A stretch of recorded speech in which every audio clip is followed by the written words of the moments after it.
Professor, I'm very fine. It's unfortunate that we are having some technical challenges. I hope the message could be clear to our viewers out there. You know, they love us so much. They love Bonano TV and one-on-one with Dr. Kasonso. And tonight's topic, where we delve in discussion, you know, where government, you know, the UPND New Dawn government, you know, opts to bring in the Grand Thornton Zambia and the Price Coopers, you know, audit firm to audit our defense forces. This is a very important topic, Professor Kasonso. I hope people are getting that. Now, Dr. Kasonso, I wish to also recognize those that are watching us. I've seen Mr. Melvin Simangolwa from Ndola, Zambia, is trying to come in and join us. He's listening attentively. Dr. Kasonso, there are vigorous discussions about this topic here in Zambia. Some prominent voices in the public square here at home are frowning upon the UPND government for contracts awarded to Grand Thornton and PricewaterhouseCoopers to audit the Zambia Defense Forces. Professor Kasonso, what are the main concerns of the dissenting voices? Professor Kasonso, if I may ask. Yeah, I have followed this conversation very closely, and I summarized the main concerns of the dissenting voices to the idea that the defense forces should be audited by Grand Thornton Zambia and PricewaterhouseCoopers. Yeah, so their main concerns, according to what they are presenting in the media, first of all, they are saying that those companies are foreign companies. You should not put the defense secrets in the hands of foreigners. That's the first point I have observed from that argument. And then the second point that they are saying is that that job belongs to the Auditor General's office, and therefore no private companies should be touching the files of the defense forces in the Republic of Zambia. And they are going as far as accusing the government of, kind of selling the secrets of the nation to the international community because they have brought in these auditors using those. So at face value, those are the main concerns that the dissenting voices are putting up. And I can mention several names there, but out of respect and the fact that some of them are even family members and friends, I will not mention their names, but I will mention where they are coming from. They are mostly former government officials in the Patriotic Front and their surrogates, and also opposition parties who are paid by them. Yeah. So those are their main. Okay, Professor Kasonso, thank you so much for enlightening us on, the concerns, those that are dissenting voices. How do you evaluate their concerns, these concerns, Professor Kasonso? How do you evaluate these concerns? Thank you. Yeah, Robbie, there are only two prisms from which you can evaluate these concerns. There are only, actually, if you want, you can even put them three. The first prism you can evaluate these concerns is from the concern of good faith. You have to trust that when they express concerns of this nature, they are doing that in good faith. That's one prism. And two, the second prism is that they are projecting these concerns from the second prism of ignorance, just not having the technical know-how around audits. And then the third prism is that they are expressing these concerns from the point of view of mischief. Mischief means that they've got something to hide. and they are hiding behind this noise that they are creating around this. In my thinking, after providing the process of elimination, good faith, I took out good faith. Why? Because they mentioned that Price Waterhouse and Grant Thornton Zambia are foreign firms. Grant Thornton Zambia is a 100% owned Zambian company. Price Waterhouse and Cooper in Zambia is 100% owned by that. Now, I don't speak about this subject as a political card or a praise singer. No, I am speaking as not Sia one, but accountant one. I am speaking as the #1 accountant for my country, the gatekeeper. I'm the guy who knows something about this field, because if you go and read all of my degrees and my work experience, I am the accountant. Even here in America, before I became a professor, I worked in the Financial Audits Bureau of the largest state in this country. So I know something about audits, not just as it regards to Zambia, but as it regards to the global economy. And, you see there yourself, God gave me the grace to be the global accountant. Price Waterhouse Coopers in Zambia has partners, and those partners are Zambians. And those partners have security clearance to audit anything. They have the skills, they have the global network that connects them to other firms under the same name or under the same franchise. And they have the resources that are global in nature. They are the #1 accountants in the world today. The same thing can be said about Grant Thornton Zambia. So the idea that these are foreign companies is not a sincere concept. And I will not allow anybody in the Republic of Zambia to malign my profession. Price Waterhouse and Coopers in Zambia is run by partners who are Zambians carrying a registration card in Zambia. And they are responsible for their work. They are Zambian companies. They have a global presence and a global affiliation. That's what we do in business. We twin and we develop partnerships around the world. The same thing with Grant Thornton Zambia. So the idea that the dissenting voices are sincerely speaking against foreign firms is just stupid. Let's take that one out. 2, let's give them the benefit of doubt that they're speaking from the point of view of ignorance. This is really palpable because it's a failed concept. Because if they don't know that those companies are not foreign firms, but Zambian companies affiliated with a network of professional resources around the world, then they are probably speaking out of ignorance. Here we can give them credit. The dissenting voices can be given credit in the sense that they're speaking out of ignorance. Yeah, because those companies are not foreign firms, they are Zambian firms. And the partners who run those companies are in Zambia. They have the security clearance and they have the top-notch skills. They are accountants, auditors #1, not only by global standards, that can audit anything. The other part goes to evaluate it from the point of view of mischief. In my field, Mr. Chihuluhu,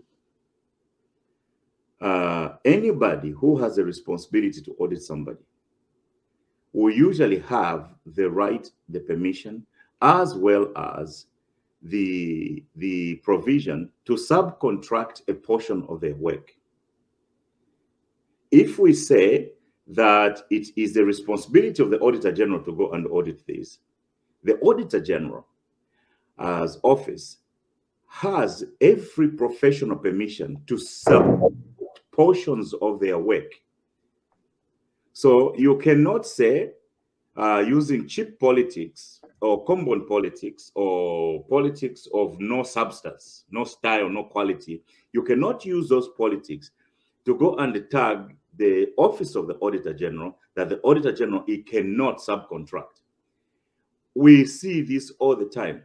Companies who are given a contract to audit can subcontract their portions of work for purposes of achieving efficiencies, for purposes of achieving skills that would be more expensive for them to acquire, but the other people would be able to bring in those skills. And also because of workload issues. Workload issues are such that some audits can be very consuming. So the auditor can subcontract their work. And that is provided for even in the laws of Zambia, that the Auditor General's office can subcontract their work to independent firms. So how on aggregate, how I would evaluate the dissenting voices about the contraction of Thornton, Zambia, and PricewaterhouseCoopers to audit the defense forces is that the dissenting voices are either lacking in information or they are being mischievous.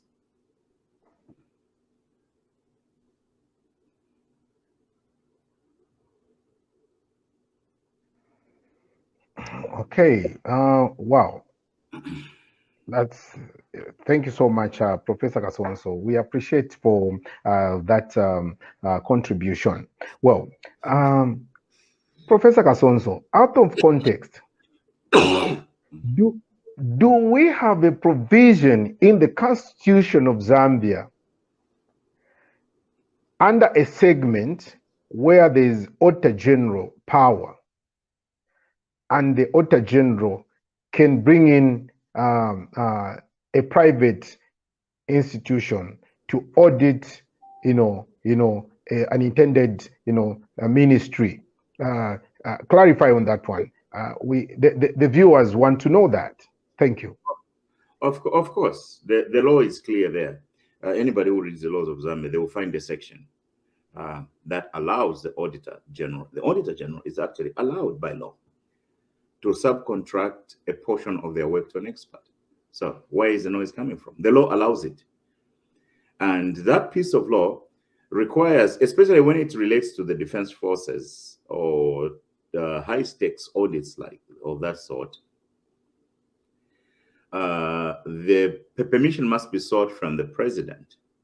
So to the extent that the Auditor General office sought the permission from the office of the president, they can subcontract to other specialist audit firms or specialist audit firms. Yes.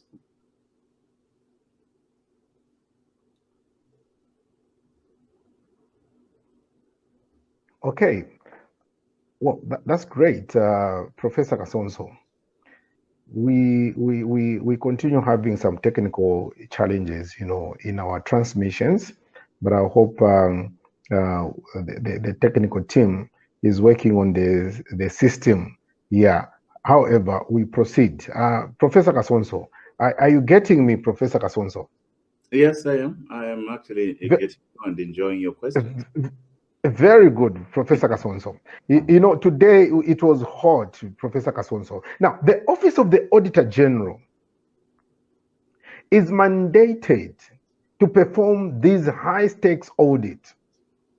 Now, are there circumstances under which the Office of the Auditor General, General's office, okay, is allowed to subcontract? Of course, you have highlighted and you've answered that question. Now, Professor Kasonso, I am in town today and somebody meets me and they ask me today on one-on-one with Professor Kasonso, what are you discussing? I tell them some sections of our discussion will concentrate on the contracted auditors, from the private, firm to audit the defense force. Now, this person says, is this coming because we got money from the IMF and it's one of the conditions that we shouldn't be audited by our own, but we should subcontract?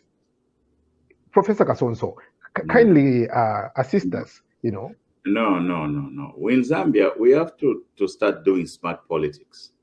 I implore people in the opposition and in the ruling party to do smart politics.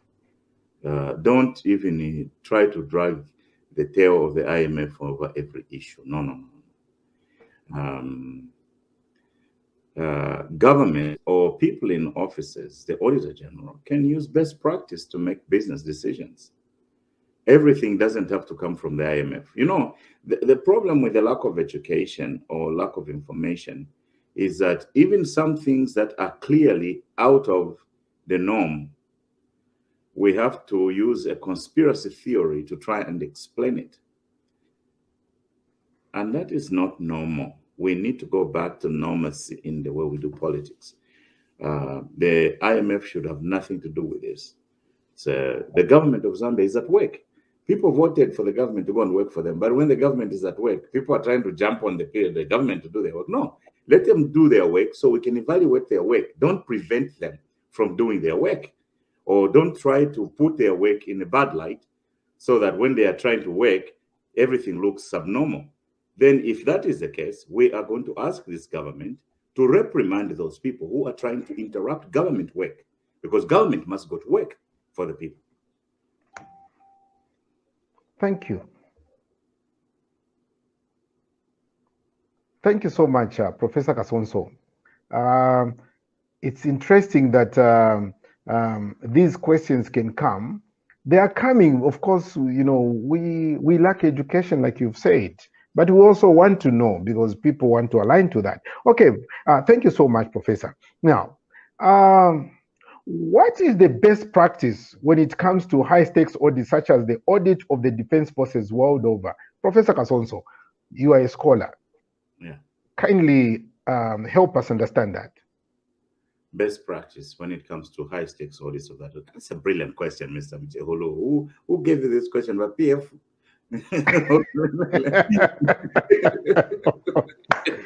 Oh, my. Okay, these are serious questions for the professor, directed at the professor.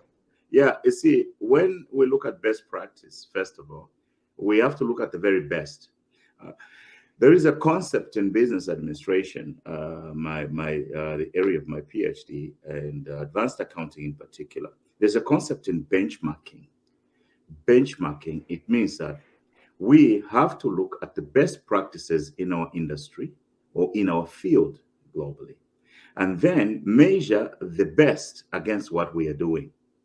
Okay, so let's take the contracting of Thornton, Zambia, PricewaterhouseCoopers to audit the defense forces, and let's measure that against the best practice around the world. So for purposes of this discussion, I can go through many different countries, including in the region where we are as a country. But for purposes of this discussion, let me pick the very best. I will pick the best defense forces in the world that has $3.5 trillion worth of assets and the 27 separate agencies, and has the most secretive defense secrets. When it comes to audits, who audits the defense forces of the United States? By law, just like in Zambia, the division or the individual who sits on the top of these audits is called the Inspector General in the Department of Defense. The Inspector General in the Department of Defense is the one who has overall responsibility for auditing the defense forces of these United States. But the Defense Department in these United States has 27 separate agencies and $3.5 trillion worth of assets. Who audits those 27 agencies of the defense forces? Go and look it up for yourself. Go on the Department of Defense for the United States. Go and find who audits them. Some of the same companies that are auditing have been contracted to audit in Zambia. All of those separate segments, disparate segments, are audited by private, independent, specialist audit firms who have the software, the personnel, and the top-notch skills to audit and express an opinion on the stewardship of those defense resources of the country. The DOD, Inspector General's Office, the Department of Defense Inspector General's Office, hardly touches any of the agencies. The only thing that they take responsibility over is all of that work, plus the consolidated financial statements of the Department of Defense. And I think what is happening in Zambia is a square on point with the best practice of the best armed forces in the world today, the most effective and the largest armed forces in the way the audits are done there. So when the law allows the Auditor General in Zambia to subcontract, and they subcontract to specialist firms, audit firms, they are in line with the best practice. It's we, the auditors in the private and independent platforms or companies that go to audit the defense forces. And then the Inspector General audits the aggregate, the total part, and expresses an opinion based even on most of the work that are done by these firms. So what is happening in Zambia is not even peculiar. It's totally in line with the best practice. Don't go on the street after wale tomato ya vola waembo kutuko buteko ili wale konka amafunde ni fya wanabo bonse bachi. That is why we must be mindful that maybe the dissenting voices, they have got something that they have hidden at the Ministry of Defense. You know, it reminds me, when I hear them talk, it makes me think about like Vakosevaive Mbalala, Elovaya Fisakumu. And then umwine wambalala aingisha koba push kuli. So Vakosvala Mbokola Punda, yo, tetumwete fi push kuno fi push na fialo. Kuno kuriama state secrets in Shimbalala Shakuiva. So based on best practice, if you elect our government, if you win. Excellent.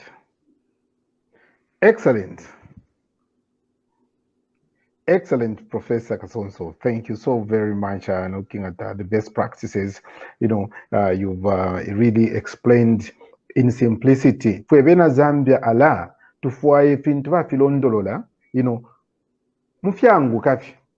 Pant tuwadishupa sana. We are difficult in understanding certain things, So, but the way you're putting these issues, they're really sounding very clear.